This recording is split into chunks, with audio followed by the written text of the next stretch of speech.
Yo, what's happening, everybody? Welcome back to Blood Splatter Chatter.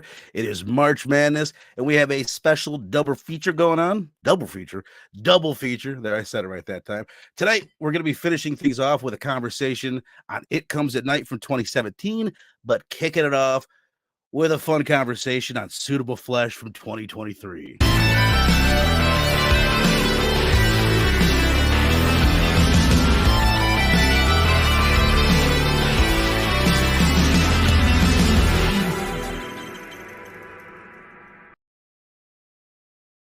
All right, what up? What's happening, everybody? I got my boy Missing Lynk in the house. What up, Steph? What's going on, man? Good, man. I'm good. This weather, this daylight savings has kicked my ass, bro. Like I woke up so discombobulated. Like what's going on? I don't know. I looked at the clock. I was like, I know I didn't sleep that long. I never really usually sleep that long. Right. Only to find out I lost an hour. I don't see how we're saving shit. It should be the name should be changed. I did the same shit where I woke up. First of all, we painted my room last night, our bedroom. So we usually have blackout blinds on, but we took those off. So I already woke up with the sunlight blazing in on me. And then I looked over and the clock said 8:30. I'm like, oh shit, I should probably get up. And I got up, I'm tired as hell. I'm like, it's because it's 7:30. These sons of bitches. Plus for anybody out there, me and Steph were talking before we went live. Like, we're both having internet issues. He's a little choppy, and I keep having my Wi-Fi thing pop up. So if we're cutting in and out, there's nothing we can do about it. There's nothing that can be done. I don't know, man. I'm plugged in, but we're both in the Midwest, and it's windy as shit. I believe that is the culprit. Yep. The wind is affecting our Wi-Fi. So hopefully it's not too choppy for you fine folks out there. But big Herm in the building. What up, Herm? Doing a live show himself, I think, right now. So I don't know what the hell you're doing here, Herm. I'm pretty sure you're live as we speak, but thank you for popping in. So yeah, let's jump into this thing. As I said, we're going to be talking about Suitable Flesh and It Comes at Night. And I did want to say up front, this is March Madness. So the first show that I put up for March Madness, I recorded back in January. So I wasn't feeling very March Madnessy at the time, and I didn't really like talk it up. I didn't even know the other movies that we were going to be doing. But I figured now might be a decent chance. Hold on, let me get my slides straightened out here. To go ahead and tell you what we got going on the channel this month. Teamed up with pop culture philosophers and the homies all over there. We'll be discussing films that deal with madness in some way or another. So we kicked it off last week with Possession. We've got, obviously, the show we're doing today. And then this Wednesday night, another special live time. We're getting the crew together. We're talking about Stuart Gordon's From Beyond, which is going to be a banger conversation. It fits perfectly in line with Suitable Flesh. That just kind of landed, like happened out of coincidence. I didn't even realize that we had lined up these H.P. Lovecraft like back to back, which is awesome. And then we got Jacob's Ladder doing that with Robbie and Fable the following week. And E will be joining Robbie and I to finish off March Madness with Black Swan, which is going to be... I'm going to put this up there and just say this is probably one of the best movies I've had a chance to talk about on the channel. It's just such a good, one of the best films, I'll say. You know what I mean? Like, there's some movies that are fucking cooler. Like, I kind of like From Beyond better, but it's not as good of a film as Black Swan. You know what I mean? Respect. I was just gonna ask you if you'd seen that one, Black Swan, before. Oh hell yeah! Did you see it before? Right, like doing the research for the list. Okay. It was one. I think I watched it when it came out and I enjoyed it. And then when we were doing DHS, it's one that I watched and I was like, holy shit, we need to do that one day for March Madness. And then I just kind of tucked it aside. I was like, okay, I'll remember that motherfucker. And I did. So, so that's the plan. As I said, Suitable Flesh. This is it's out on Shudder right now. This is like a small production movie. It's a Lovecraft adaptation from a short story that he wrote back in the 30s, The Thing at the Doorstep. And this is produced by Barbara Crampton's production company. So she stars in it. Do you know Barbara Crampton? I know you know that name. Do you know who that is? Yeah. I know the name. She was, I know you know her from You're Next. You're Next, she plays the mom in that. She goes up, takes a nap there and gets killed. But she made a huge name for herself doing these Stuart Gordon H.P. Lovecraft adaptations in the 80s. So she stars in Re-Animator. She stars in From Beyond, where she plays like these two opposite characters. In Re-Animator, she's like the girlfriend, and then in From Beyond, she's like the scientist. And the director said he wanted to make it the same exact character in this movie. Like he wanted to name her what her name was. I think it's like Dr. McMichaels in From Beyond, but legally they couldn't do it. But pretty much if you want to headcanon it, you can say this is the same character as From Beyond. That's what the writer and the director wanted. And this is actually written by Dennis Paoli, who wrote Re-Animator and From Beyond. I think he co-wrote them back in the day with Stuart Gordon.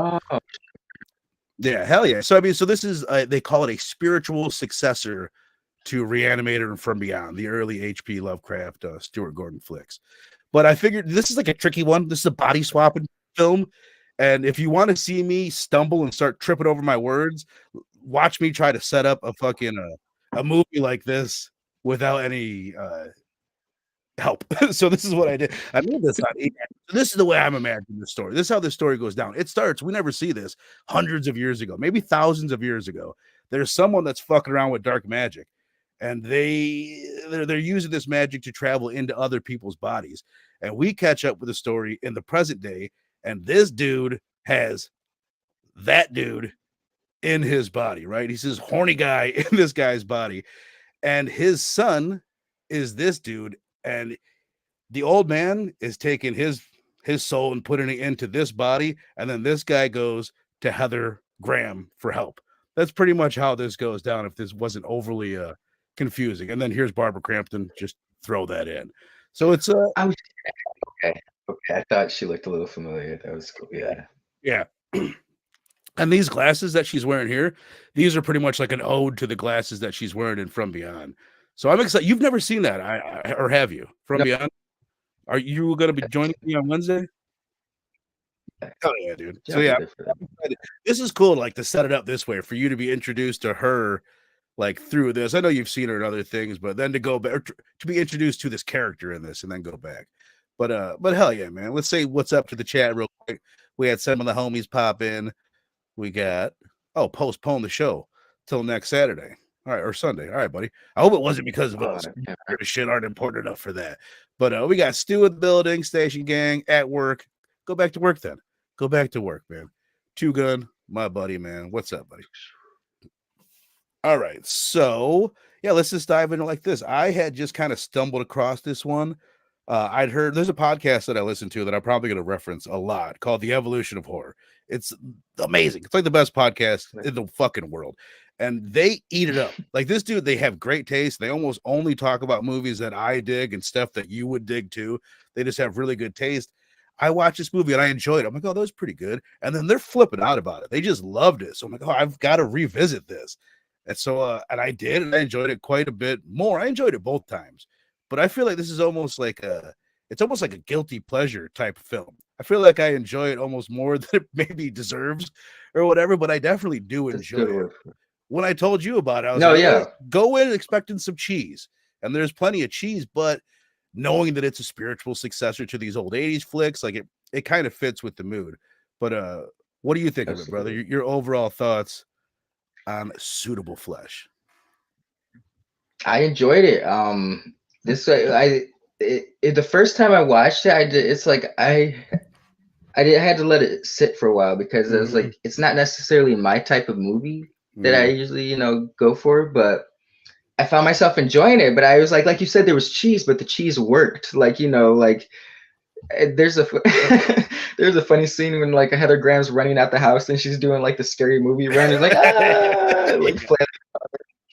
but those scenes, even though it was like somewhat cheesy, I found myself chuckling, and there's a lot of charm to this movie that I appreciated. This, I said it to you in the back chats. This reminds me of like a sexy version of Fallen with, the Denzel Washington movie. Both love that movie. Fantastic movie. And I always dig movies like that. Like I thought, something that made me like think of an interesting take on this was people, not to get too deep into it, but when people are pushed with like schizophrenia in movies, like it'd be like a cool twist of like, what if he really wasn't, multiple personality or whatever? It was some like he was hijacking the dude's body, but to the outside world, it seemed like the son was like schizo. So I found that was an interesting little spin on that. I was like, I never thought of it like that. Right. Like, I like the like in the horror genre. there's another. What is it reminding me? Oh, Sisters. At that point where anytime that a Oh yeah. doctor or someone of his authority is be like, "Oh no, you're crazy, and we are locking you up," and it's like, "No, I'm not." And like this is a good example of that, where Right. it's like, how would you explain to someone if this was really happening? There's nobody that would believe Right. you, other than maybe And Barbara even like, Crampton if you had some weird handshake with her, that might do it. Other than that, you're fucked. my hands. That was cute though. Yeah. Uh, but no, this movie was, it reminded me of, um yeah, Yeah, if you're that gonna talk about the they kill, turned, he's got to be talking about the dude getting his head chopped off. I mean, that was gnarly. and then he's like, the mouth opens up and he's like, oh man, Yeah, still I alive, love bro. how the guy's like, too much, because it did. I mean, that scene kind of came out of nowhere. It built up like, oh, I didn't know that this movie would do that. It didn't seem like it had that in it at Yeah, first. But yeah, sorry, I because don't know. I don't know where you're at. within the, I don't know. I'm just rambling about the movie at this No, point, you're honestly. But there's like, just with them turning up the notch with the kills, like you would not expect that watching the first couple minutes of this movie, because there's like, she's like imagining this little love scene with her patient. There's this like sexy jazz music going on in the background. hmm Like you would not think based on that there would be this kill coming, so savage, so brutal. right. But this was an interesting movie, bro. Like it was like kind of a romance book. Like it reminded me of like my grandma used to read these romance novels, like where it's like some steamy, like some dude's got Totally, Fabio dudes on his shit. You know what I'm talking about? It reminded me 100%, of man. that, except H.P. Lovecraftian vibes, and it worked. It worked. Right. There, It, I thought everyone gave a great performance. Even Heather Graham's husband, like I thought he played oh yeah. aloof enough to be. Uh, I don't know. This movie worked. It was a gem. Came out of nowhere for me. Hell yeah, man. No, that's awesome to But hear. It I totally dig what you're saying with like those don't you think it's like a noir kind of like sexy noir vibe where Heather Graham's like yeah, narrating it at times. It's like a dreamy, there's like a dreamlike quality to the film, but this weird yeah. noir. It's like a pastel noir, if that makes any sense. Like Ooh, her I like that. I like that. Heather Graham's office is like all these pastels, and that's where they keep going to these dream sequences where she's narrating, and it's like the wind's blowing her hair that doesn't exist, and it's just like this weird quality to it that's like I don't know that it's almost there's a bunch of stuff with the style of the film that I could find super cheesy and not like. But for whatever reason, it does work in this. Like all the I don't know what you would call it, like vignettes that they do, like a character or like they want to highlight something. They're showing the tip of a knife, so the screen just blacks out everything besides that tip of the knife, and then it does this Oh, weird and like it zeroes in. yeah, it's kind of Yeah, corny, but for this movie, it's like yeah. I almost chuckle every time it does something overly corny like that. With the jazz music playing in the background, and it's like zeroes in. And so it works though, bro. Like that's the charm to it. I don't, that's Hell yeah. funny though. I Um forgot all uh about that. so okay, getting into the cast a little bit more. As we said, we got Heather Graham. Let me ask you this. What's the first thing to pop in your mind when you think Heather Graham? First movie or The show? spy who shagged me. Okay, Um, yeah, I forgot. I no, honestly forgot that was her. Is that the I first one or the actually second one? saw that. That's It's the two, right? second. I saw that one first though. Yeah. So that was my first Austin Powers movie. But yeah, Heather Graham. I always think of her in that role. She's aged quite well, bro. Oh Like yeah. she really doesn't look much different than Gravity like has been well, kind to Heather Graham. Big absolutely, time. Big time. absolutely. You know the I was like, yo, man, I feel the kid, bro. Or I feel the dude. Like she's a very attractive woman as therapist. I just can't hold She, them to that. did you ever watch Scrubs? Obviously, the first thing to pop in my head is The Hangover. I forgot that she was the chick from Spy Who Shagged Me. So that maybe that should be the first thing that pops in my head. But she's the She stripper in The was in a Hangover. hangover. Yeah, Yeah. she's Carlos's mom in The Hangover. And then did you watch Scrubs? Because she plays like this Yes. very ditzy psychiatrist in Scrubs from time to time. But pretty much like across the board, everything I've ever seen her in, she's kind of a ditzy character. So that's why it was cool. Like I'm honestly like really, other than there's one scene where I think her acting is a little suspect, but the rest of it, I was like, God damn, Heather Graham. Like she's not winning any Oscars and anything, but for my perception of who she is as an actress and the way she delivers, playing the two different roles too, because when her body gets entered, she pulls it off pretty goddamn well. But she was good at this, wasn't she?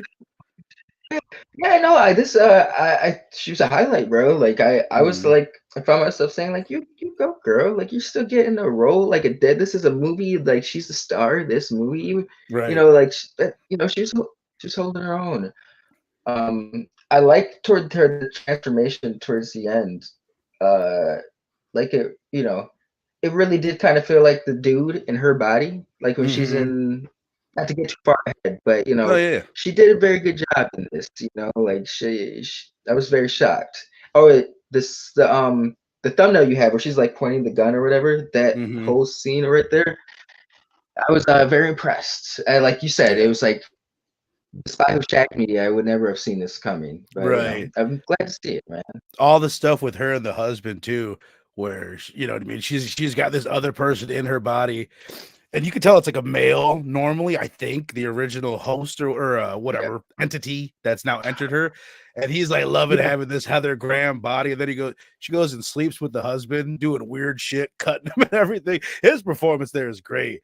When she comes back into her own body and now she's talking to her husband, he's smoking in the house. He's like, if you want to cut me again, go ahead. It's like, I loved all that. I'm for it. Yo, yeah, I will say this. Like, this is a testament to her acting abilities, bro. I'm not trying to say like this is just astounding. I forgot she played a porn star at Boogie Nights. Thanks, Herm. Hell yeah. And yes, Herm, this is from 2023. On roller Boogie skates. Nights one with was Mike Myers in Boogie Nights? It was I don't know if he was also, but it was the Mark Wahlberg like porn movie. It's one of those movies I always forget how good it is. I watch it, I'm like, oh my god, this is like a classic. Great movie. It's got so many stars in it, bro. So many. What was I gonna say? Oh, but no, testament to her acting was the scene where she is possessed by the entity, dude. She comes home, she's like, flirting with the husband. They have sex, but her face while they're having sex is like, it conveyed like she was like, like you said, it was a dude usually, so it seemed like a dude experiencing the pleasures of a woman experiences for the first time. Like she did convey that very well. Like, or maybe I was just too deep into the movie, but I think she did a fantastic job, bro. Is it just me or does she say it's better? Because I've always made the argument. Everybody's like, men are all about sex. I always think women are just as sex obsessed, and from everything that I can tell. Sorry, I'm a little too graphic sometimes or a little too forward, but I feel like sex is way better for women. You know what I mean? Nobody's ever made me scream. That's all I'll fucking say. Doesn't it seem that way? Bro. I was gonna say the fact that I don't know if men can, but women can have multiple. Not to get too far off, multiple orgasms, bro. Like, come on, that'd be a win. Come on now, like upset. Hell yeah. Okay, moving on with the cast. We already touched on Barbara Crampton, and I don't think she's you know what I mean? She's nothing. Anybody could have really done this role.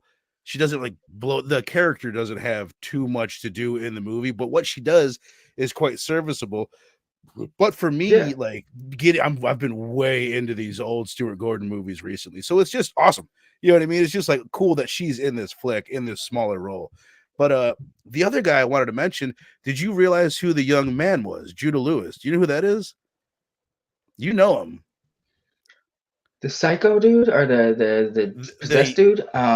Yeah, the young one. Judah Lewis, he is, I'll spoil it for you. He's the kid from the fucking Babysitter 1 and 2. The one with the Netflix flicks.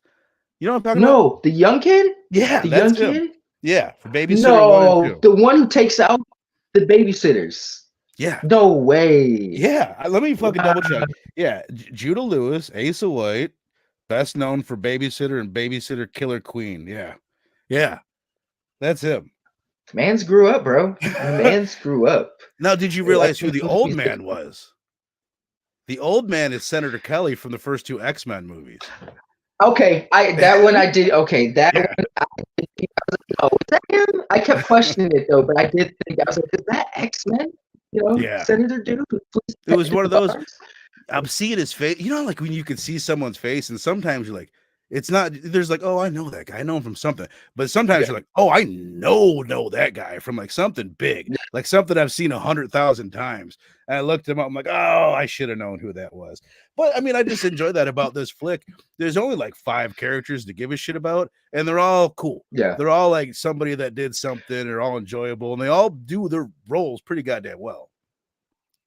Is the husband? That's Kelly Ripa's husband, isn't it? Or it's no? He was in, I was looking him up earlier. He's been in a bunch of shit. He that thing you do, he was like a big sex symbol in the 90s. And you can That tell he's still got that body. yeah. Oh my God, bro! I love that thing you do. I love that. Yeah. That because we. Yeah. But Hell yeah. yo, man, that's a great movie. But Yeah. man, I can't believe they got him out of retirement, bro. What's up? Right. That's how I feel about all these people, like Herm asking earlier. Like, I didn't even know that Heather Graham still did things. There's so many people that, you know, like that, like those Heather Graham level stars that are still out there working. But if you're not a genre fan or you're not what, you know what I mean? They're doing these smaller movies. But that's the thing. If she was doing some non-genre film, the chances of most of us seeing it and talking about it is pretty slim to none. But you fuck around, well, if you got a name like Heather Grant and you do a genre flick like this and it's good, it's a good, you know what I mean? This could be a launch pad. Is that what I'm trying to say? This could be a jumping off point for a second part of her career. You know what I mean? Because that's what Heather Graham had when, or excuse me, Barbara Crampton. She hadn't acted in like decades until she did You're Next. And now she's in a ton of shit. She's done like 10, 15 horror movies since then. That reminds me of Keanu Reeves, bro. He's had like 3 career revivals, but it's like, you know, he wasn't really doing anything for, from the Neo from, he had a good little run with that, but it's like before John Wick, like he hadn't really had a hit in a few years, it was kind of that, but he found that niche of the old gruff retired action star, not retired action star, but he's like the dude with the chip on his shoulder, but he's like mellow, and that's like his go-to role now, though. But it works. He's found it, like you said, a niche that Oh yeah. But Keanu Reeves is always going to be a star, though. Let's be real. He's not a That's like the A-list version of this, yeah. But still, I mean, it fits it. Okay, I wanted to ask you this, dude. How the fuck does this work? I know one way that it works when the dude can say words. This is one way that like he could jump into people's bodies. He says these certain words to you and he jumps in your body. We know that. But how does, when he first meets Heather Graham and he's in the young guy's body, he starts like coming on to her. He pulls a fucking Trump on her and grabs her by the pussy. And then next thing you know, that night, Heather Graham is having sex with her husband, and all of a sudden her husband is him. And I don't think that's just in her head or just like a dream or a fantasy. I feel like there's something supernatural happening at that moment. Do you think, I have a theory that it's from him grabbing her by the vagina, that it's like, I don't know, he did something to like mesmerize her there. That way he had like an in. He couldn't go into her body, but he could like manipulate her in a way. Because she also does a bunch of weird, she does a bunch of weird decisions after that. She goes to his house, she walks in, she's like really like driven to get back to this guy. But I don't know. I might be in my head. You know what? I mean, no, not at all. But I was kind of questioning the limits of this dude's powers throughout the movie, because it's like at one point he has to enter someone in order to fully take them over, but then it's like, and not to spoil too much, one character, he's like just says words and is able to transfer into them, like, so I was confused about I think once he has sex with somebody, then he can enter their body through the words. But up until that point, I think what I think is he's still got some kind of like mesmerizing powers. What up, Robbie? Thanks for popping in, my brother. Glad you were able to check it out. Like we said, I don't know if we said this on air or off air, but this is right up Robbie's alley. You know what I mean? Oh, yeah. Yeah. He says, Suitable Flesh was fantastic. Just watched it a few nights ago. Hell yeah, brother. Hell yeah, man. But yeah. Anyway, did you have any more thoughts on like how do you think it works? I don't know, bro, because a part of me was just like maybe she just like she was feeling the young dude, and it's like she, people are complex, and Right. it seemed like her and her husband were in a rut, to be honest. So it's like it was like the young guys coming hitting at her, and it's like I don't know. I Part of me felt like maybe she was just giving into the dark side, of Right. her cravings, or Right. but I Because she could does. once again, it could have been. Oh, my bad. No, I was just gonna say she does seem like she's searching for something.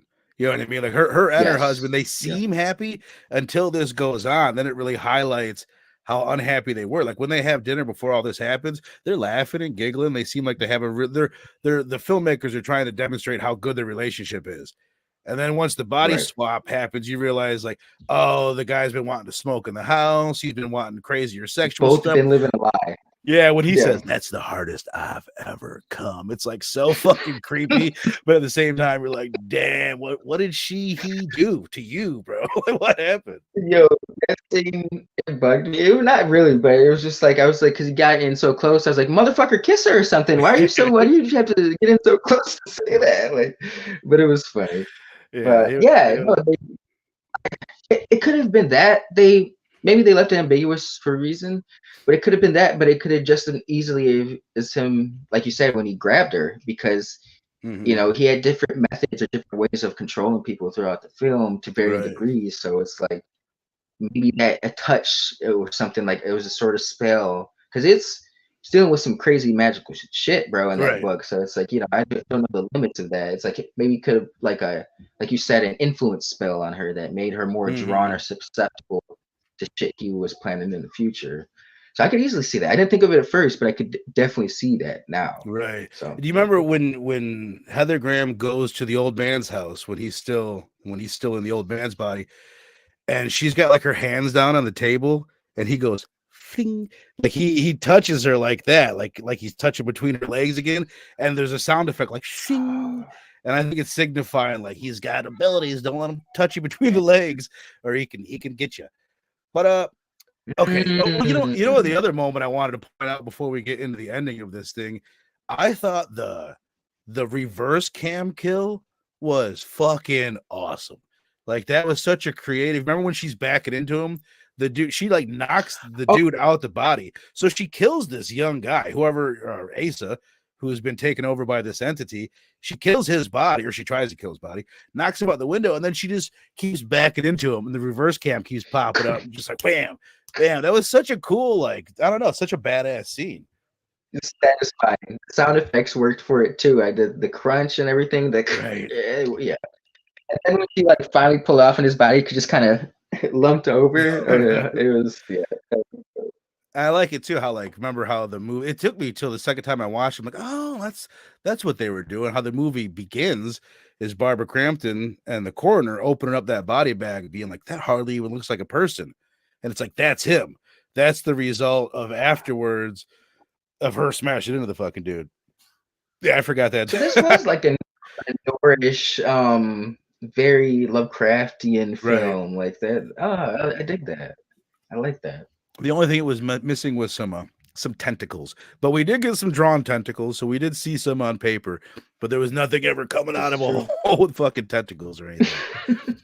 So Good shout out. the first time I watched the movie, like I said, I enjoyed it, but I really enjoyed the end, and that's part of what made me think like I bet Link would like this, because I know you're a sucker for some endings. So I kind of thought, well, I mean, tell me, was your experience the first time like, oh, this is pretty good, and at the end you're like, oh fuck, that was. Did you enjoy the ending? Yeah, I love how it switched gears, bro. Like, I'm a big fan of Fallen, and like where it's just like no matter what they did, they tried everything. They still like, how do you combat something like that? Truly, Right. And at the end, like it made me question it. I was even thinking, like I was like, when she's talking to the husband, or Barbara Crampton's talking to the husband at the end, I'm like, that's did she really get him? Did she really get him? And then he leaves, and then you see the pulls out the fucking the Yeah. doobie. Yeah, starts rolling the doobie. I'm like, oh, you son of a bitch! Got him. But Yeah, no, I love endings like that because it's really I felt like it would have been a little bit cheesy had they found a way to really Fix it. Yeah. defeat the demon around for thousands of years. Like these Right. people, it was fitting. It was very fitting. But yeah, I definitely dug the ending. I like Very I was gonna say I almost wish I love the bit where basically for anybody that hasn't seen the movie, you've got it to where like it's basically it's Heather Graham and Barbara Crampton and these two best friends, and we've got this entity in one of them, and it's fighting its way like back and forth, and you've got one with a gun on each other. So as the audience, you're like, okay, now we need to get her and that body and her to kill that one, and then we can wrap this up. And it's like there's all this shit going on. At one point, they're fighting, and he's trying to say the words, and you don't know like who's gonna win, and the camera starts zooming out. I kind of wanted it to just end right there before it goes to the scene you were just talking about, where we see Barbara Crampton roll the cigarette, and it tells us for sure that that's the bad guy, right? That the entity is now in her, and the good guys lost, the bad guy won. If they would have left it ambiguous, I wonder why they didn't, because I was loving it when they were pulling away, and I was like, oh, cool, what a cool way to end it. But what would you have thought if they just didn't tell you who was going to win in that situation? I mean, I actually, I don't think I would have minded it, to be honest, because part of me was kind of like, I was definitely kind of rooting for Heather Graham to pull through this shit, like, because it was like, oh, she got him at this, she got him at a few turns throughout the movie, but realistically, it's like, of course, that an entity like that would come out on top. Right. But I think that could have worked because you'd be like, oh, what the fuck, like, oh shit, like maybe Right. she won. Maybe the demon won, but it could have worked. I mean, especially because it is a Lovecraftian creature to begin with, and that shit is supposed to like, it fit in with the theme of being beyond Right. our, our Understanding. grasp for understanding. Yes, yeah. Right.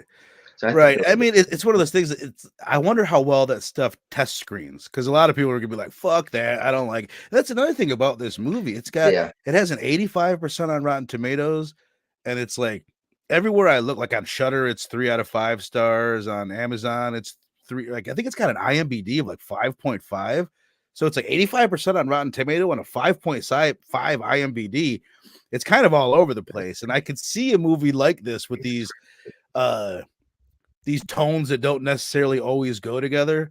You know what I mean? With that noir, with that fantasy, sexy type of stuff. But I don't know. I think it's one of those when it hits for you, it hits well. I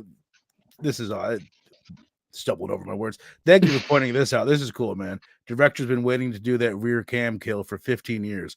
Probably since about the time. I mean, if it's Two Gun Pedro saying it, it's a fucking fact, brother. That's no, I believe it. No, I just, no. Yeah.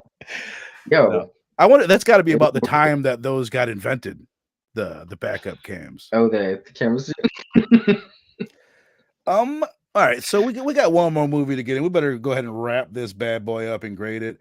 Yeah, let's just start with you, Missing Link. Anybody in the chat, if you happen to check out Suitable Flesh, then let us know what you thought with a letter grade down below. What'd you think, bro? You know what? I'm gonna give this a solid B, just because it is not usually my type of movie, but I found myself like very charmed by everything going on. Like you said, it is a bunch of genres that they don't necessarily work together all the time, but it works here, man. Like, the whole, like I said, like the sexy jazz music, bro. And it's like, I dug it when she's like running out the house, flailing her arms. Totally reminded me of Scary Movie, Cindy when she's running, or Sydney. Yeah, Sydney was screaming. Cindy in Scary Movie. Yeah, Cindy, she's getting water all over your floor, Cindy. I fucking love that shit so much. But this had some great performances. Man, the fact that you told me that the kid from Babysitter boosted it up even more for me, because I like the Babysitter movies. Yeah, just solid performances, bro. Like it knew what it was trying to be. Like it knew that this is kind of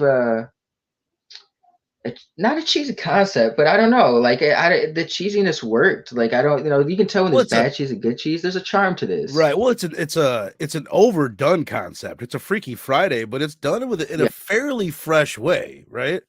yeah. I like that's a good way of putting it. Absolutely, fresh way of doing this concept. Sexy fallen, bro. That's how I'm Yeah. gonna describe it.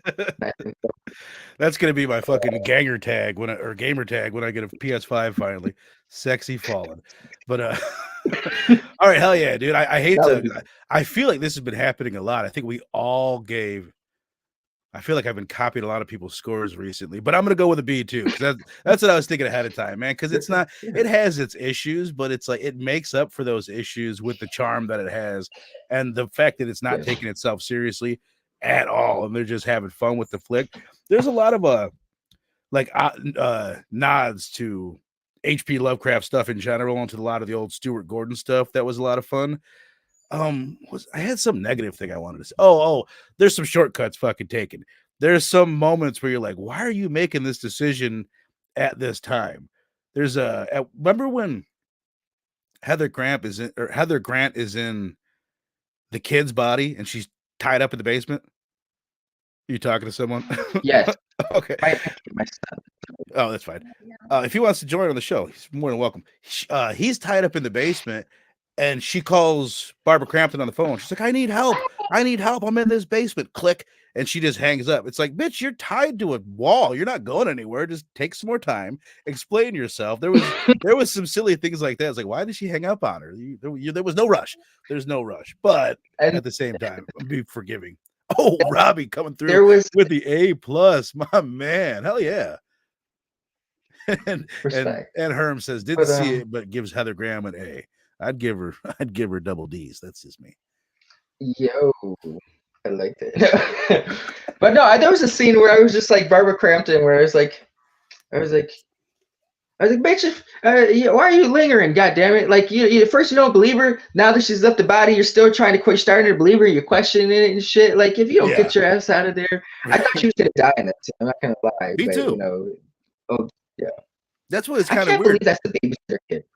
Oh, I know. You had me like question. I'm like, fuck, am I right? But yeah, no, it checks. It checks on Wikipedia. But hell yeah, Two Gun says Heather Graham gets an 8.69 from him. All right, hell yeah, my brother. But awesome, man. So anybody out there, if you haven't checked the thing out, and it seems like your bag, if it's your kind of thing, then I recommend it. It's not one. It's a tricky one to recommend to people. You're not just gonna Yeah, recommend this one to anyone, but the people that like clearly like Robbie, this is up his alley. He gave it an A+. So if you know people, if you're into that kind of thing, if you like H.P. Lovecraft, if you like Stuart Gordon and these actors and actresses, then you might want to check it out. But you have anything else you want to say on Suitable Flesh before we jump into It Comes at Night? that's sexy falling, bro. Check it out. It's worth it. Okay. Like I said, this is usually not my type of movie. So when a movie like that takes me by surprise, I like to take note of it. So worth Hell a yeah, brother. watch. Hell yeah, brother. I love to death that you enjoyed it as much as you did.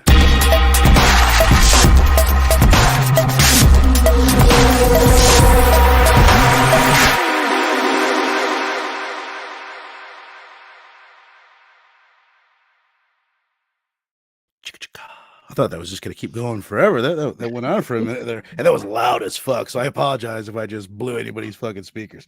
But all right, I do not have the cast pulled up for this bad boy right there. So let me just check this out real quick. It Comes at Night. Or does it? Or does it? Or does anything come out at night? We don't know. You tell me. But all right. So this one. Oh, I had it all. And now I don't. This is one that I had heard about a little bit ago. This is an A24 one. I'd actually talked to E about possibly covering this with him and Nick a couple weeks back.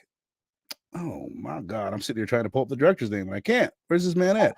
All right, here we go. This was directed by Trey Edward Schultz, starring Joel Edgerton, Christopher Abbott, Carmen Ejigo, and Kelvin Harrison Jr. A bunch of people with tricky names to pronounce. I maybe got one or two of them correct.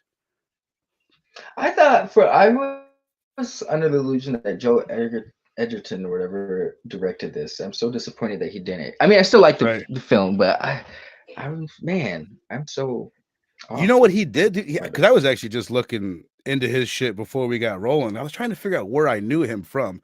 First of all, he's Lars. He's Uncle Owen in the Star Wars Yes, prequels, the right? He's prequel. in. Yeah. I think he made a comeback in Kenobi, but he directed The Gift. He stars and directed The Gift from 2015 with Jason Bateman. And I didn't know he was a director, but that's a really, really good movie that I would like to revisit and cover on the show at one point. But yeah, you know him Yo, from anything yeah. else? I just knew him from Star Wars. Uh, you know what? I think I've seen him a few things. Oh, I took note of him. It was like 2011, specifically because he was in the Thing, the prequel, the Oh, 2011 one. He is he the was main one guy? of the dudes, one of the main, yeah, with the Uh, earring and shit. Yeah, okay. and he was Oh in this movie yeah. called Warriors with Tom Hardy and Nick Nolte. And I remember thinking like I was like, because I wasn't looking forward to that movie. So when I saw it, I was like, this is actually really good. Like but they're both badass. Like they played two brothers who Joel Edgerton played like a teacher who was like, who did MMA on the side, and his Mhm. brother's like this dude from prison who's, they both end up clashing in this. It was good. It was good. But no, that's when I really took note of him. But I had seen, of course, we've all seen him in the Star Wars prequels, but I didn't know who the fuck that was, Right. Nobody back did. Yeah, then. exactly. I But never yeah, thought he was anyone I would be ever thinking about again. More, but he was right. very good. I mean, I'm super impressed with the cast of this movie. Like everybody, not just the cast, but all the characters are cool, just really well acted. Chris Abbott I know him from Possessor, the Brandon Cronenberg film that was actually the second review that I ever did on the channel I did with Robbie. He's really, really good No in that. shit. That's dude, Was he that's the other man basically in this flick. okay? I liked him. Okay. I'm gonna Yeah, he check does a him really out. good job. So a quick setup for this one. This is a post-apocalyptic world. There all we can suss out is there was some kind of infectious disease that seemed to have killed most of the population of the planet. We have this family, just a mother, a father, and their son, about 17, 18-year-old son. And basically there's this other guy one night that breaks into their house. And he's just claiming like, "Oh, I've got my wife and son. I didn't know this place was occupied. We're just looking for water. We're about 15 miles away." And it's all about paranoia and people not being able to trust each other, and just really subtle things like, is this guy telling us the truth? Does he have another agenda? But what do you Hmm. think of the setup of it, which is pretty much just what I said? Dude breaks into the house. Yeah. He convinces him that, I'm legit. I'm just a family man trying to protect my family, just like you are with your family. And the main character takes this new guy and they head off to go pick up his family and bring him back. But what do you think of the setup? Just where we see the first thing that we see is them like killing the grandfather. You can tell that's what he is. Yeah. He looks diseased. They put him in a wheelbarrow. They take him out. They shoot him in the head and they burn his body. And it's just like, to me, I was like really just instantly. Actually, let me Drawn. be 100% honest. The first time I put it on, it was a little bit too late. This is weeks ago, and it was like 11 o'clock at night. I was probably a little too high or whatever. I put it on. I was like falling asleep. I was like, yeah, I'm not. This isn't a movie to throw on at 11 o'clock at night when you're a little bit sleepy. But it is. I mean, Yes. it does. If I would have gave it another like 3 minutes, it might have sucked me in because it really did suck me in on the rewatch. Like, I love the setup of this flick. But what do you think of the way they set things up?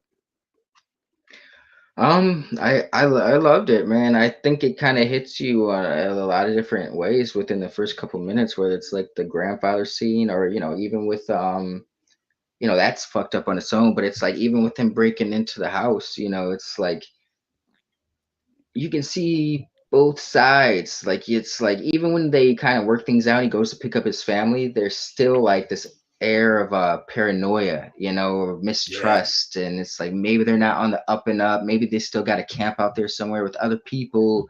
This is all things that I was thinking, like, right. or I think the film conveys upon my first viewing. But I think this movie is just very, very thick with atmosphere, bro. Yeah. And I think it establishes that from the jump with the grandfather, and it never lets up until the very last scene. Hell yeah, man. I think the combination of the dialogue And I mean, all the performances are great, but Chris Abbott, the guy that had broke into the house, the new guy entering, the subtle ways where he's like, fuck, where you as the viewer, you are questioning whether or not he's being honest. And it's like, I think he might be lying, but it's like at the same time, maybe he's not. Like he seems, it's just really, really well delivered, not just with the way he's delivering the lines, but the lines that he's given and the lines that he's responding to. It's just like there's something so subtle about his performance that I love.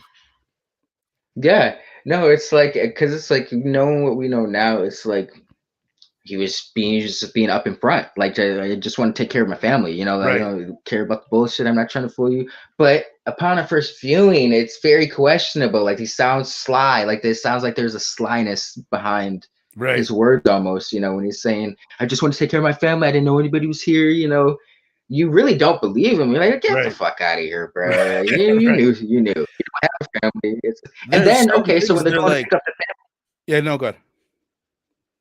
Oh no, I was gonna say, what makes it even more, that makes you trust him even less is when those guys try to jump him and take out the car, and you're just like, oh shit, did he try to set him up? You know, like, so this film just, from the jump, I mean, yeah, it really up until you get his family, and even after that, you're kind of like, I don't Right. know, bro, maybe there's a camp out there.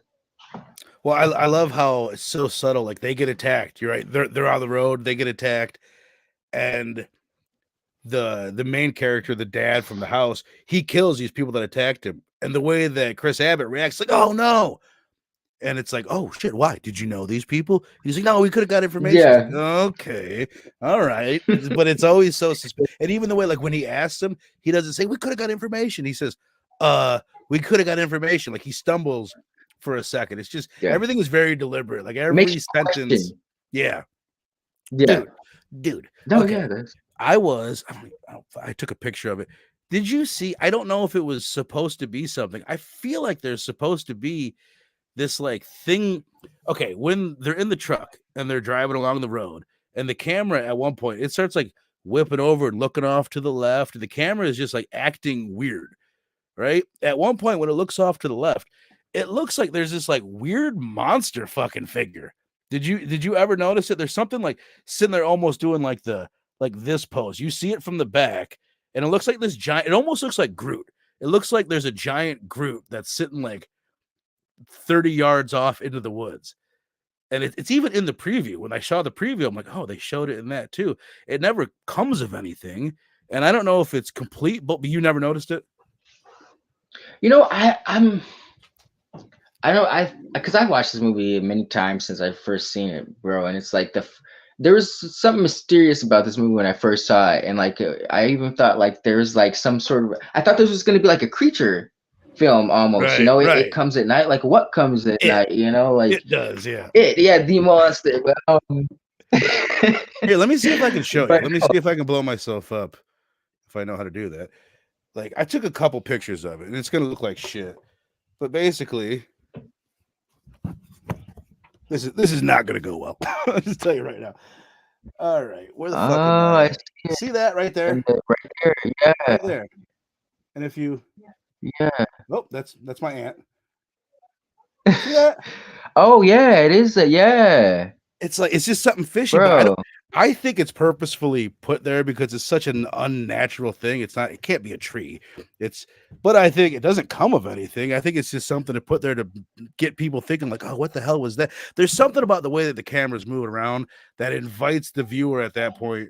Well, I'm still blowing To look in that. to look, yeah, to be like searching around a little bit. You know what I mean? I just thought it was I was curious if you picked it up. I need to Google it and see if there's other people out there in the world being like, what the hell is that? You know what? I wouldn't be surprised if it was I don't know, some sort of creature, just because it's like in this film, I don't know. I felt like the sickness was, maybe they became like zombies or some sort of shit after that.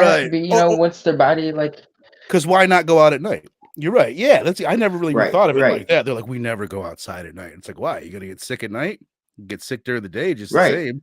Yeah, sunlight evaporates all the germs. But Yeah, maybe it's like uh, certain people, they don't die, they turn into Groot and they go out there and start wrecking shop when they get it. this This one had a very like mystery box quality to it, man. It's like it still kind of leaves you with more questions than you get answers by the Totally. very end. Because and it's almost like it's a drama Mm-hmm. that thriller that takes place in a horror monster world. You know, we Right. don't see any of the fucking monsters or anything like that. We see like the paranoia and emotional fucking trauma that can happen in situations like these with characters and um The main man horror that yeah we get comes from the nightmares from Travis's character, the son. That's the only time we really get yes like scary images. If you took all those out, it would be really hard pressed to call this a horror movie.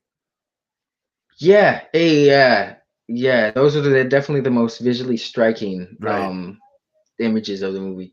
Let me ask you a question about those, Mhm. man. Do you think that I've always thought that that was like the sickness in Travis Right. sleeping into his subconscious, and Yeah.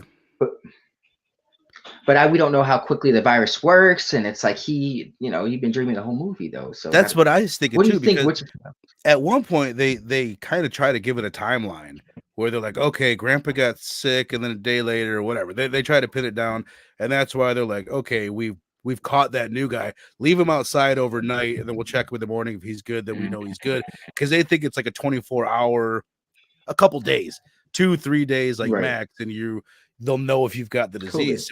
But I question that same thing too. It's like, why is Travis having these dreams that he's got the disease? And then, spoiler alert, at the end of the movie, he does have the disease, but there's all these different ways he could have got it.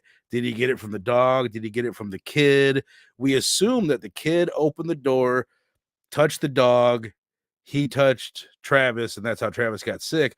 But there's all this, we didn't see what happened, so it's all left to interpretation.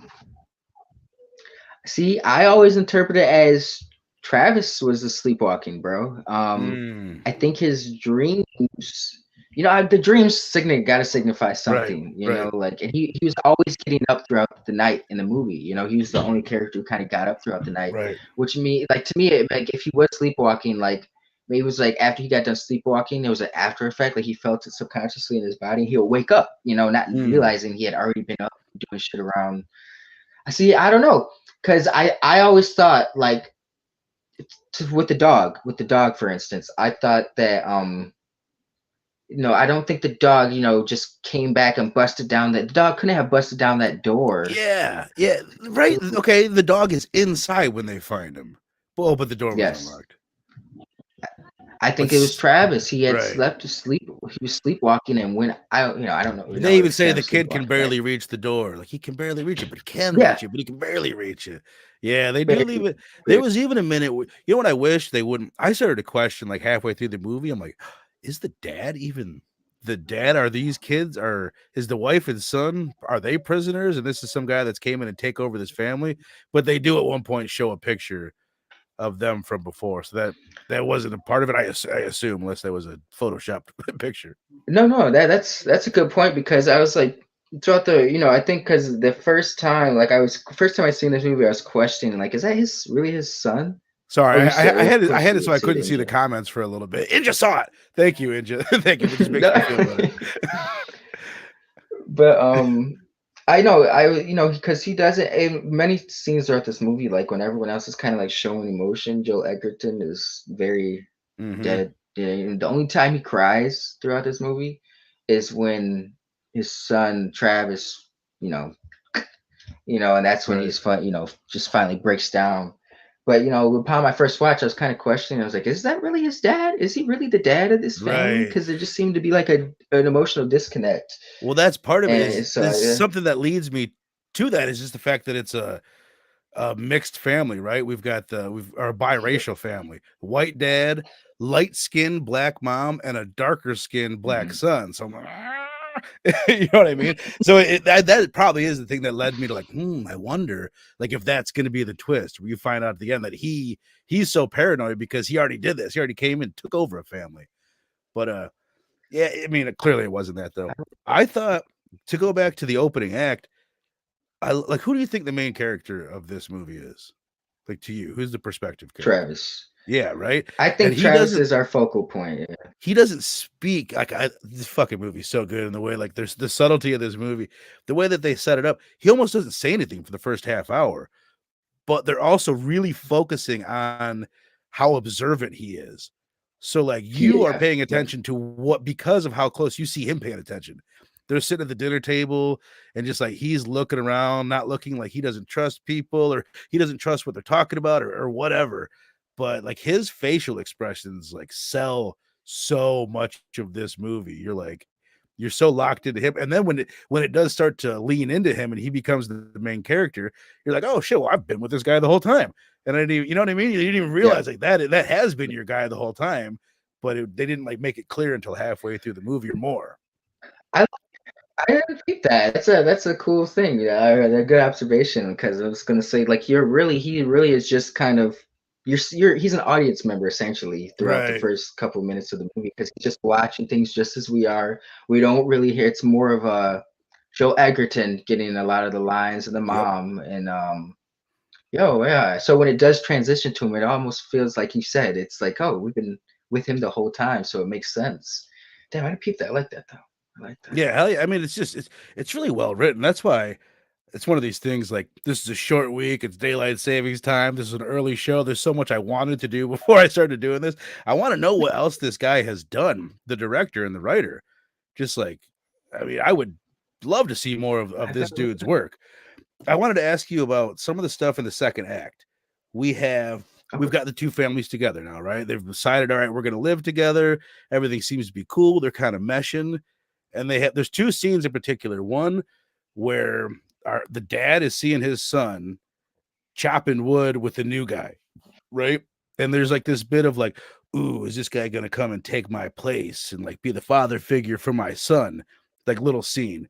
And then a little bit later, there's a scene with the son where he's wandering around at night and he realizes how fucking I think he realized at the same time as I did how hot this other wife is, the other woman that got brought into his home. It's like, dude, she's not only hot, she's pretty young too. You know what I mean? Like she looks really good.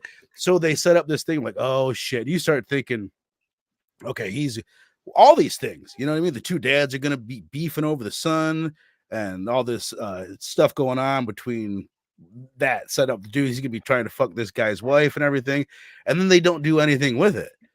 And it's like I don't know how to feel about that. It's like it's a misdirect. It doesn't go there, but I feel like was there any point to you of setting those two ideas in our head?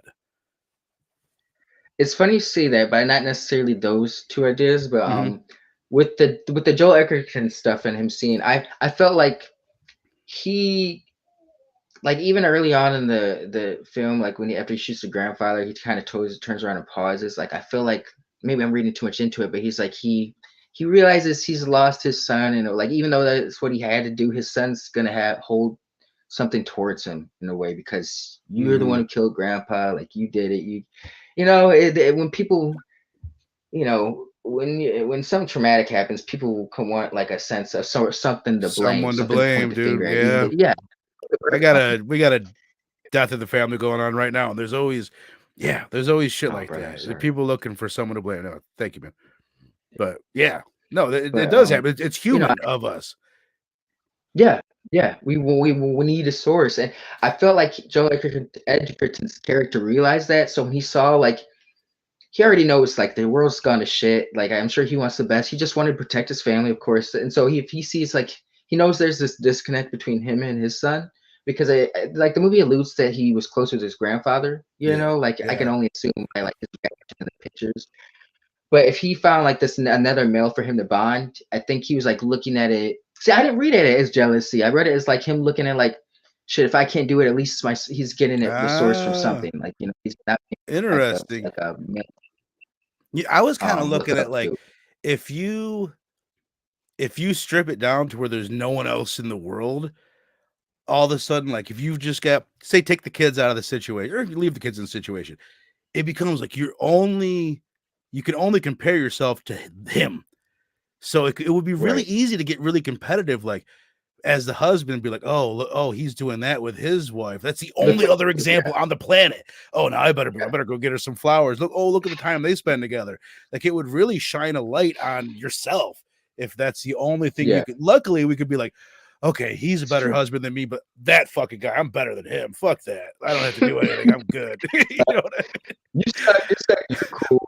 Yeah. I want to get to No, what you know was what's saying. Inja's saying she thinks Travis deals with anxiety and disconnect. I think he longs for connection with others, hence why he views people from afar. You can see him trying with his facial expressions. Yes, dude. Yes. That's why he's like sitting and like spying on everyone. Like it never comes off as creepy. You just like feel bad for this kid. He doesn't have any TV. He needs something. He needs to connect with people. And it's your parents are your parents, but you can connect with them in a certain way, but you can't connect with them in every way. She continues to say, I think the scene with Travis and Will cutting wood together added more tension for Paul. Will was able to connect with Travis and Paul isn't. Yeah, I think so it could be that, Paul just struggles in general to connect with people, even his wife, and even with the new people. He's just, it's his personality type, kind of. Yeah. No, I wanted to speak on real quick was you and the young wife, Will's wife, and why can I not remember her name? I feel bad. That's tricky, man. Wife. Yeah, the hot wife. We got 10 different names we're dealing with in this double feature, so forgive us. The hot one, yeah. Number 2, she, I felt like there was like a flirtiness going on between her and Travis, you know, in the when he comes down that one night, and like, you know, I was speaking on it with Inja. She had made a good point that it's you know, because I was like, do you think that she was feeling him at any point? That you personally? See, here's what I think they did. I think the same technique that they used for Chris Abbott's character, when you're like, it was so subtle. It's like, oh, is he lying? Is he not?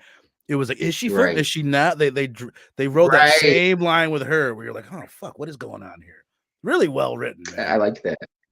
Yeah, because it could have been innocent. You know, it was just she understands, like, you know, he's a teenage boy, and you know, it's like he's gonna have those urges, bro. You know, how old was Travis? Did they ever answer that? I would assume like he was like 16, 15. I think they did. I think they said he was 17. 17, okay. But still, yeah. How long had that situation been going on? I don't know. That's a good question too. I don't know. I don't think they ever addressed that, but you've got to get a feeling they've got their routines down pretty well. I would assume like it's been a minute. It's been like at least 6 months. You know what I mean? Like at least 6 months to a while, enough to get their routines down. But okay, this is another one that's got a fucking it's got an amazing ending, in my opinion. Like a fucking, however you feel about how well it was executed, if you don't feel something from this movie, like the way it ends, it's just like there's this kid dead, and you're just sitting there like it just takes your breath away type of fucking movie. But let me talk about the way it gets set up and maybe some of the issues that I have. Maybe we can figure this out, like how the shit goes down the way it goes down. They start to suspect that the young kid from the new family is sick from that shit that went down. They decide, let's separate. You guys go in your room, we'll go in our room. And a couple days later, they're hearing through the walls. They think this kid is sick. The other family wants to leave. So I guess the biggest question is like the dad from the guy that lives in the house. Maybe his name is Paul. I'm fucking up Paul and Will, but the guy that lives in the house, the dad, he goes in and investigates, and they get in this big fucking heated argument. There's guns being drawn and everything. And at the end of the fucking day, the guy shoots fucking Will. I'm fucking the names so bad. The guys are trying to kill each other. The new dad, the guy that comes in the situation, he gets fucking shot. He gets killed. The wife, she's trying to run away. He shoots at her and kills the fucking son, kills this like 4-year-old fucking kid. It's totally devastating. Why didn't they, and we'll obviously get into the impact of all that and how you felt about that, but why didn't they just let him go? Like I didn't understand much of the struggle. They just want to leave. They just want what's fair. They brought you goats and chickens and shit. Like give them one of their goats, give them a chicken and some eggs and fuck off. Like, why does it have to be like a thing? I didn't understand the struggle there. That's why I was kind of like trying to figure out what's the timeline of how long this has been going on, Mm, because like, Joel Edgerton had said like, you know how people, I think he was talking to the wife, he was like, or they were talking in front of Jacob, he's like, you don't know how people get when they get super desperate. Like it kind of to me was alluding to the fact that they've interacted with people before, gave people fear. Yeah, if people fear what yeah. they don't know, and it's like there's too many X factors, too many unknowns by letting them go, bro. Like I said, Mm, even as a viewer, I was like, when he got the family, I was like, maybe that family has like a whole camp that's going to come for them, or some sort of way, right. so it's like there's too many unknowns to really like let. I mean personally, I would have kind of taken the chance, and if you come back, you're gonna regret it, type shit, Right. but you can't really fault Joel Edgerton's character for in that Right. situation I for think taking the necessary steps. I love what you're saying because that does make sense. That he's where just like what they set up earlier, where maybe he is in cahoots with these people that are 10 miles down the road. They're gonna come take his house over. But they hadn't really they set that up earlier, like 45 minutes. I guess I wish they had planted like a little bit more of a seed in my head to make me not Yeah, trust him. That if he does right. leave, I would really believe, because I don't believe that he would have came back with his buddies and taken their No, house none over. at all. They should He have just set that up a little bit more clearly to make me. The ending is super impactful, but I hate that I have questions about the motivations of all of that. That's like probably my biggest what thing out of the movie, but it might be something that I'm missing. You know what I mean? we never even seen if the little kid was actually sick or not. Like No, they never confirmed if he had that sickness. Maybe he just had the flu, and right, because of how paranoid Joel Edgerton's character was, they didn't want to tell him that because he would have taken no chances, or right, something like, that's how I kind of read it. But we don't know if the little boy was actually sick. Like he could have just let his whole fear was if he thought the little boy was sick, they were all sick, or I don't know, because at first that's what it seemed like, that was the worry. Then it turned into, oh, if we let them go, they'll right. go tell, like. So no, yeah, that was really messed up, man. I was, it was, what was messed up about that whole situation is like, because it's like I'm seeing both sides, and they make like I see where they're both coming from. Like, Mm-hmm. Joel Edgerton, and they're just trying to protect their family. I totally get that. Oh, dude, I just want to get out of here, protect my family. Like, you guys are putting me in a situation where I got to threaten you now because you won't. I'm just trying to get out of here with my family. You guys won't let me do that. So it was just a really tense situation where it's like, when they're arguing over the gun right before Will gets shot, um, it's like, yeah, I'm like, yeah, fuck Joel Edgerton up, but not too much, not too much, all right? But so I was really torn emotionally with that. But bro, that was such a devastating scene when he shoots after she shoots the son, the little boy, Dude, the way that and he that walks woman screams, "You killed my baby!" It's like fucking rips right through your soul. and the little look he gives, he like does this disturbed blinking, and then he like right before, like he's like fucked up, you can tell he's something that's not sitting right with him, and he just cocks his gun or the rifle and takes her out, like. Yeah, she screams, Kill me," or like, "You better kill." She says something Yeah. like, "Kill He's like, me," you and want to kill me? this movie does something that like I fucking love. Is like it the characters say what I'm thinking like multiple times in the movie. They get to like you start to question something, and immediately the second that I think it, they explain it away. It's like, they, you know what I mean? They're really on top of that. And right there I'm thinking, oh, just kill her. Like, just kill her. And she's like, kill me. I'm like, Yeah, yes, yeah, just fucking end her. If you see your husband die and then you kill my baby in my arms, just fucking end it. she's Just got fucking, nothing left to yeah, live. take me Yeah. out. Way too hot to live in this Yeah, world. that was a fucked up scene, but it was like he was kind of in a way putting her out of her misery, because it's like in this world, bro, it's like she just lost her reason for living. Like I was just really fucked up. I'm not like saying she in any way saying she deserved to die Right. because he just did that shit, but it was just, yeah, I don't know. That was tough. That was difficult. That's That why was I mean tough. I mean we talked about a couple weeks ago when me and Ravi talked about this crazy Argento movie. There's things I love when things happen in movies that I hate to see happen. Like it is really difficult. Like Yes, how often do you watch a movie and it's like you really don't feel anything, even with a decent movie? Sometimes you torn. don't really Yeah, feel anything. And this, man, you fucking feel there's a gut punch at the end of this movie that is just like just leaves you hollow inside. Dude, I wanted to ask you about the eyes, the bit where there's like something with the eyes with the disease, I think. Like when we see the grandpa, his eyes are all blacked out, and then when we see Travis, at least in the diseases, are his eyes all blacked out?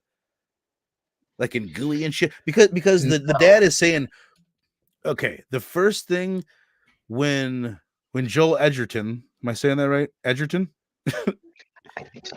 Okay, you've been saying it the whole time. I'm like, he seems to know this fucking guy. When Joel Edgerton, when Owen Lars, or he fucking, when he rips the bag off of dude's head in the first place, he's like looking in his eyes. He's like, I want to see your eyes. And then the one dad is telling the young kid, he's like, close your eyes, let's go. And it's like he doesn't want him to be able to see if he's sick or not because you can see it in the eyes. That was kind of the thing that I was picking up from that. Why he keeps also he could be telling him close your eyes because I'm about to blow this dude's fucking brains out, and I don't want you to see it. Yeah. But I think there's a double meaning there. I think there's something in the eyes that you can tell if you're sick or not. You know, you can definitely tell with the eyes, but it's interesting. What up, little buddy? Let's read what Idja's been she's been dropping some bombs over here. I thought it was messed up how hypocritical Family A was. That's what I should have been called this whole time, is Family A. They kill Family B when their son is just as much at risk. Yes, 100%. Yeah, absolutely. Mom says the same to the son at the end of the movie she said to her father at the beginning of the movie. That's another good point. Family A had to sit there with their grief and guilt after everything settled.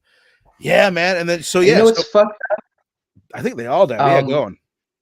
Yeah, they all have this, like, because I was gonna say this. I think there's two sides of the sickness, but this ties into with the ending. But they're sitting at the table. Obviously, Travis is gone. The mom's got the skin lesions, but it looks like Joel Edgerton's eyes or whatever have the blackness to them. You can't really see, but from a kind of, it looks like that. He's got that blank stare to him. And so I think there was like two signs of the sickness. Maybe one was a little bit more progressed further along. Right. Maybe the eyes were, because Travis, he didn't have the dark eyes, but he did have the skin lesions. But we only saw his face in the mirror that one time. Right. Fuck, baby, if you got the dark eyes, that's when you become Groot. Maybe only dark eyes people become a monster and go out there. Because that's honestly, I'm really glad. Out of this has been a great conversation, but the thing that I'm going to walk away with thinking is like, oh, okay, there is something at night. Because that's the thing that I hadn't thought of before we started this conversation. They're still afraid to go outside at night. So maybe that thing that me and Inja both saw, that Groot looking thing, is out there, and something does come at night, and that's what it is. The other answer, what the internet tells me, is I didn't look too far into it. I did a little chat with AI about this movie. Don't tell anybody out there. I chatted with AI about this flick for a minute, and they said that the fucking what comes at night is Travis's dreams. They also said that the red door in the dreams could possibly represent death, because you don't really see him go through it until the end, because he keeps on like going to that red door. But I swear, like the first time you see the red door, he does go through it and he sees the grandpa who is dead. Yes. So, and then I think he does maybe go through it at the end. So that's the dreams are what comes at night, and the red door in the dreams represents death. I don't know. You make anything of that? Mm-hmm. That's interesting. I didn't think of it like that, but I like, that's kind of crazy AI. Pointing that out. Right. Inja's on top of stuff. Inja, we need you. We need these quotes every show. Yo, I appreciate this. Yo, told you, just start your own show. Hell yeah. But and the mom telling the woman to be quiet and just stay still. Could you tell her guilt was eating her for what she was about to do? She couldn't handle hearing her pleas. Hell yeah. I know, man. It's an impactful one. So let's you got any final thoughts before we grade this bad boy, brother? Man, it's this wasn't, I don't know, I was hooked from the trailer, but I'm not gonna lie to you. I thought this was like there was some sort of creature going into this film. So when in the first watch, I was like, all right, where's the monster? There's no monster. That we are the monsters, but it works. And it's a slow burn, but it also works, bro. Like this movie's just thick with the atmosphere. Slow burn, acting. But if I can cut it, slow burn, but in incredible pace. This is like the quickest Yes. hour and a Yeah. half slow burn movie you'll ever watch. The second time when I watched it Well after I'd said. already seen it, there's like 20 it gets to the end of the movie. I'm like, whoa. Like I was like blown away. Like, did I fucking skip a bit? Did I fall asleep or something? Like, how are we all? It's very, very, very well paced. I like that. Yeah. Well said. Well said. But no, this is fucking that's a good one, bro. It like you said, it if you want to feel something, if you like to feel something for movies, this is that movie for you. You'll Right. definitely feel something by the end of watching this. Right. This falls under, I've heard someone else classify a bunch of these elevated horror movies from this era as misery porn. And I would say this definitely falls under that misery porn category because you're going to feel some shit. You You're don't going to feel have a good. gut punch. Yeah. This is interesting. I wanted to look this up too. This has a 6.2 on IMDb, an 88% Rotten Tomatoes, and a 60% Google user rating. And that makes sense to me. I think because of I could see this not being something like a Google. This is going to have a low user rating, just your average human beings out there. A lot of people don't like this movie. And I think part of it is the title and the marketing of the film. You think it's going to be a monster movie. I actually had heard that exact like joke going into this is like, spoiler alert, nothing comes at night. So I was like, okay. I went in knowing that nothing comes at night. Evidently, this was a title that was very, very early on in the story writing process. And it's one of those things, a lot of things changed since the beginning. And the writer Right. just fell in love with the title and just kept it, from what I hear. But It's a boss title, bro. yeah, and it is kind With even this cover right here is very misleading. This the dog is dog, yeah. this doesn't not give you the vibe. But then again, if you like going through and looking for like images from this movie, it's like the cinematography is good and the look of it is good, but they didn't have a lot to work with to like put an image of the family sitting around a Yeah. table and shit. There's not a lot of horrific images in the movie to go with. The grandpa with his eyes all fucked up would have been just as misleading and even more generic feeling as a cover. You know what I mean? Yo, quick question. Do you think that there was at one point a creature or monster in this film and it was like edited out last minute or something or a long process? Because the dog takes off after something, bro. Like, when they lose the dog initially, like Right. the dog's going crazy and runs off on its own and they find it's all cut up and shit when they I find don't it. know, Like, man. I mean, I would assume that that's just to keep us thinking, obviously, that there's something out there and to leave us guessing. right. I actually Right. actually, like, the more I think about it, the more that I like it. You know what I mean? The fact that we Yeah. don't know. Like, now I'm still convinced. Inja's got me convinced she saw that thing. Something does come at night. It just didn't come during the course of this movie. Yeah. We just missed it. If we stick around a little bit, it might come. No, I don't remember this exactly. I know that there's a painting that is really important that they go through, and I meant to look into this and see what that painting was, but I don't remember what Travis's drawing was. Do you? Angie, maybe remind Was me a he? little bit. Yeah. Help us out, Andrew. Yeah, I don't Was remember it it. like him? I'll Was pull he interpreting one of his dreams? I'll pull a Kramer. Why don't you just tell us what you think it meant, didn't you? For anybody that gets that joke. But while hopefully Inja is enlightening us in the comments below, give me your grade, brother. And anybody that has seen It Comes at Night, let me know what you thought of it. Man, I'm trying to I'm trying to give more like personal scores and not universal scores. This movie is flawed, but I think it does a it's not a perfect movie. Every movie's flawed, but I'll give this one. I'm gonna give this one a strong. You know what? I'll give it an A. I was gonna say strong B plus, but I'll give it an A. I love this movie. I've seen many times. This is a movie that had me like looking up like what was like why did Travis who brought the dog to the house, or did Travis really see his grandfather who was sick at the end? Was the little boy Right. actually sick? There's all these questions. If a movie's got me really contemplating and thinking on it at the end, I think it's done its job of lingering. I like movies that linger. This movie is, like you said, it's very emotional. Like, I like to Right. feel things for movies too, man. I like very visual person too, but I like to feel things just as well as everybody. But this, you definitely feel something with this, dog. Like it's a movie where it's like you're questioning. It's like you can put yourself in their shoes or whatever position, and you're like, damn, man, that's kind of a tough. Right. It's like you're going through emotional trauma with them because you're like, I like, shit. yeah. Wow, how would I feel? You can't even make the decision that they have to make. Yeah, exactly. Exactly. I, So and the skull figures in the woods. That's Travis's drawings. I still don't fucking remember. Fucking be honest. And I've seen this thing 2 times now. I missed it, and I don't know. She says, I wonder if it was like foreshadowing of the ending scene. Dude, I added the dude. And she gives it an A+. So hell fucking yeah. An A from Link, an A+ from Inja. If anybody else has seen it down in the chats, let me know. I've been riding on the A- all day, but actually I'm going to go with an A too because of what we've talked about and the fact that there still could be something out there. That to me is like something I didn't really realize going into this conversation. That is like, hell yeah. Like it makes me want to watch it again, but it's like, I can watch it again. It's still not going to come. But the fact that there's still the possibility of there being something out there, it takes away a ding from the movie that I had big time. But right.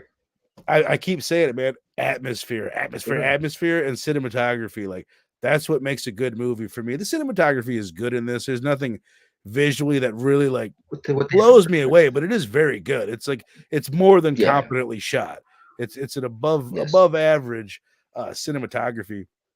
But the acting, the performances, the dialogue, and the pacing, brah, it's such good. And the ending, man, that gut punch. Like this is up there on like top 10 like gut punch finishes. You want to talk about movies like The Mist?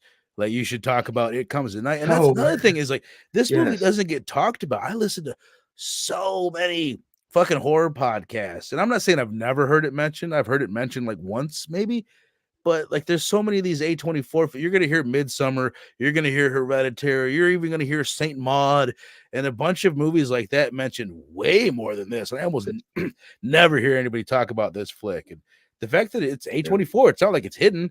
People are searching through their catalog, and it's on HBO. So I don't know. It should be more talked about than it is. Well, absolutely. I definitely agree with that. I think this movie should be lauded more, but I A24, I feel like this A24 to me, when did Hereditary come out? Was that 2017 or 18? So this movie just came out around the same time, so you're right. Like I was gonna say maybe this is because it came out before that boom, but Hereditary was that boom for me in terms of A24 when it started to get really commercial. But they were putting out great movies before that, but that was like the commercial one for me. Right. So I don't know. Yeah, I agree with you. This movie should be discussed. It should be up there, with discussed amongst the best A24 movies for me. For me personally. Totally. Yeah, I think it's just because of like the small nature of it, you know what I mean? The one location and all that. It's not as expansive as Hereditary, but it has the ideas, it has the acting, it has that atmosphere that you get in the best A24 films. So hell yeah, man. An A from me, an A from Link, an A+ from Inja. Hell motherfucking yeah. She says, did you notice after he has the dream of him passing the door through the open door, he is dying? Yeah, like what? Like he goes through the door, and that's like how you know that Travis is dead. Just like when he sees his grandfather on the other end of the red door after he passes away from the sickness. Yeah. So the red door represents death. So hell yes, my friend, dude. This was a great double feature. This is a great pick, man. What's cool about it is like I'm like, hey, let's watch this Suitable Flesh movie. If you can find something that goes with it, like, great. And the fact that like they're so different. Like Suitable Flesh is like this B movie, but like it also fits the theme. As far as this like fitting the theme of madness, this is like this different look at madness. This is like it's not like a clinical, you're not schizophrenic, you're not like crazy, but it's like societally enforced madness, or like, you know what I mean? You become mad because of the situation that you're in, all this paranoia. You're like, these people are like, especially the father from Family A is semi crazy. You know what I mean? With his heightened level of paranoia. That's why you can't trust his judgment calls, or you know what I mean? You don't know what the fuck you can trust about him. But hell yeah, man, this was great. And you know what else was great? Last week's show on possession. Make sure you go check that one out. Really, really fantastic fucking flick, fantastic conversation. Probably going to be an even better conversation this Wednesday night. Hopefully, we'll have the whole crew. We'll have Steph. And I'm just going to say everyone's going to be here, whether I know it or not. Yeah. Fable's going to be here. Stu's going to be here.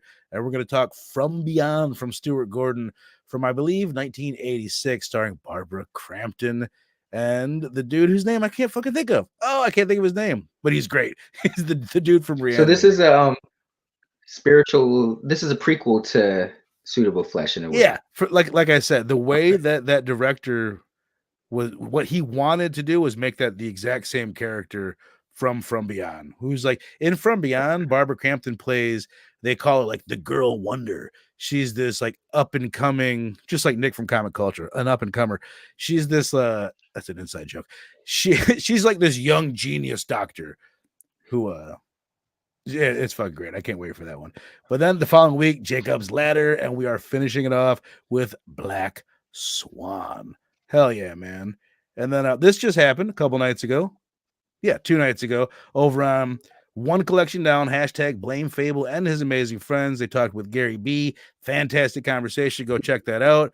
Every Friday night, 9 Eastern time, One Collection Down. Was that 2 weeks ago that I grabbed the wrong thumbnail? Week, yeah. Well, either way, just take that picture out and put someone else. Paul 619. Yeah. Thank you, brother.